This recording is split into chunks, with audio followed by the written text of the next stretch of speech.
ತುಂಗಭದ್ರಾ ನದಿ ಸಮೀಪದಲ್ಲಿರುವ ಗದಗ ಜಿಲ್ಲೆಯ ಮುಂಡರಗಿ ತಾಲೂಕಿನ ವಿಠ್ಠಲಪುರ ಗ್ರಾಮದಲ್ಲಿ ಮೊಸಳೆ ಹಾಗೂ ಮೊಸಳೆ ಮರಿಗಳು ಪದೇ ಪದೇ ಕಾಣಿಸಿಕೊಳ್ಳುತ್ತಿರುವುದರಿಂದ ಸ್ಥಳೀಯರಲ್ಲಿ ಆತಂಕ ಹೆಚ್ಚಾಗಿದೆ. ಸದ್ಯ ಇದೇ ಗ್ರಾಮದ ದುರ್ಗಪ್ಪ ಸ್ವಾಮಿ ಎಂಬುವರ ಮನೆಗೆ ಹಿತ್ತಲಿನಲ್ಲಿ ಆ ಹಿತ್ತಲಿನ ಬಳಿ ಮೊಸಳೆ ಕಾಣಿಸಿಕೊಂಡಿದೆ.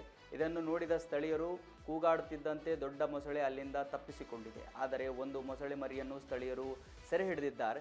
ಇನ್ನು ಗ್ರಾಮದ ಸುತ್ತಮುತ್ತ ಪದೇ ಪದೇ ಮೊಸಳೆಗಳು ಕಾಣಿಸಿಕೊಳ್ಳುತ್ತಿರುವುದರಿಂದ ಜನರು ಭಯದಲ್ಲಿದ್ದಾರೆ. ಈ ಭಾಗದಲ್ಲಿ ಸುಮಾರು 7-8 ಮೊಸಳೆಗಳು ಇವೆ. ಮಳೆಗಾಲ ಬಂದಾಗ ಗ್ರಾಮದಲ್ಲಿ ಹಲವು ಸಮಸ್ಯೆಗಳು ಎದುರಾಗ್ತಾ ಇವೆ. ಆ ಒಂದು ಸಮಸ್ಯೆಯನ್ನು ಬಗೆಹರಿಸಬೇಕು.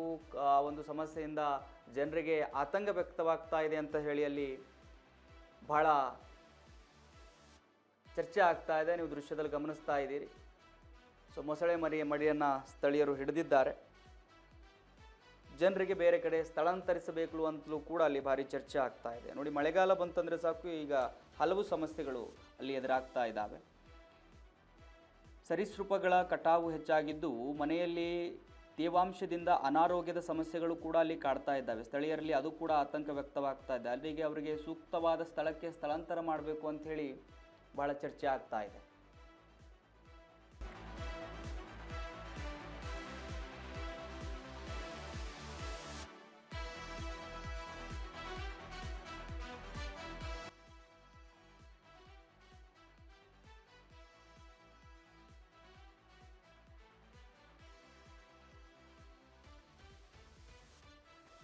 ವೀಕ್ಷಕರೇ, ನೋಡಿ, ಮೊಸಳೆಯಿಂದ ಜನರು ಆತಂಕಕ್ಕೀಡಾಗಿದ್ದಾರೆ.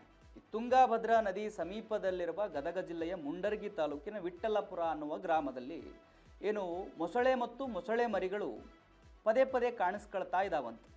ಸ್ಥಳೀಯರಲ್ಲಿ ಅದು ಆತಂಕ ಮೂಡಿಸ್ತಾ ಇದೆ. ನೋಡಿ, ಇದೇ ಗ್ರಾಮದ ದುರ್ಗಪ್ಪ ಸ್ವಾಮಿ ಎಂಬುವರ ಹಿರಿಯ ಮನೆಯ ಹಿತ್ತಲಿನ ಬಳಿ ಮೊಸಳೆ ಕಾಣಿಸಿಕೊಂಡಿದೆ. ಆ ಮೊಸಳೆಯನ್ನು ನೋಡಿ ಸ್ಥಳೀಯರು ಕೂಗಾಡಿದ್ದಾರೆ. ಕೂಗಾಡ್ತಾ ಇದ್ದಂತೆ ದೊಡ್ಡ ಮೊಸಳೆ ಏನು ಮಾಡಿದೆ, ಅಲ್ಲಿಂದ ಓಡೋಗ್ಬಿಟ್ಟಿದೆ ಆ ಕೂಗಾಟಕ್ಕೆ. ಆದರೆ ಸ್ಥಳೀಯರು ಸಣ್ಣ ಮೊಸಳೆಯನ್ನು ಸೆರೆ ಹಿಡಿದಿದ್ದಾರೆ. ಇನ್ನು ಗ್ರಾಮದ ಸುತ್ತಮುತ್ತ ಪದೇ ಪದೇ ಮೊಸಳೆಗಳು ಕಾಣಿಸಿಕೊಳ್ಳುತ್ತಿರುವುದರಿಂದ ಜನರು ಭಯದಲ್ಲಿದ್ದಾರೆ. ಈ ಭಾಗದಲ್ಲಿ ಬಹಳ ಸಮಸ್ಯೆಗಳಿದ್ದಾವೆ. ಸುಮಾರು 7-8 ಮೊಸಳೆಗಳು ಇವೆ. ಮಳೆಗಾಲ ಬಂದಾಗ ಗ್ರಾಮದಲ್ಲಿ ಹಲವು ಸಮಸ್ಯೆಗಳು ಎದುರಾಗ್ತವೆ. ಆ ಕಾರಣಕ್ಕಾಗಿ ಜನಗಳಿಗೆ ಸೂಕ್ತ ಸ್ಥಳಕ್ಕೆ ಸ್ಥಳಾಂತರಿಸಬೇಕು, ಸುರಕ್ಷಿತ ಸ್ಥಳಕ್ಕೆ ಸ್ಥಳಾಂತರಿಸಬೇಕು ಅಂತ ಹೇಳಿ ಅಲ್ಲಿ ಬಹಳ ಆಕ್ರೋಶ ಮತ್ತು ಮನವಿ ಎರಡೂ ಕೂಡ ಕೇಳಿಬರ್ತಾ ಇದೆ.